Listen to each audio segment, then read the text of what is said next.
বড়দের দাঁত পড়ে যাওয়ার অন্যতম প্রধান কারণ কিন্তু মাড়ির রোগ, যেটা আমরা সাধারণত অবহেলা করে থাকি। মাড়ির রোগ শুরু হয় সেই লাল ফোলা মাড়ি দিয়ে। যদি আমরা এই সময় মতো চিকিৎসা না করাই তাহলে এটা পরিণত হতে পারে পেরিওডন্টাইটিসে, যেটি আক্ষরিক অর্থেই আমাদের দাঁতের যে ভিত সেই হাড়কেও খেয়ে ফেলে। এবং অবশেষে যদি আমরা তখনও চিকিৎসা না করাই সেক্ষেত্রে আমাদের টুথ লস হতে পারে। আর সব থেকে বড় মারাত্মক কি জানেন?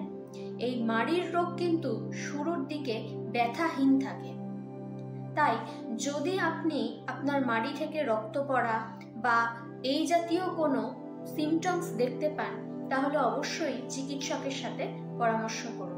আপনি যত তাড়াতাড়ি এর চিকিৎসা করাবেন ততই বড় ক্ষতির হাত থেকে আপনার দাঁতকে বাঁচানো যাবে।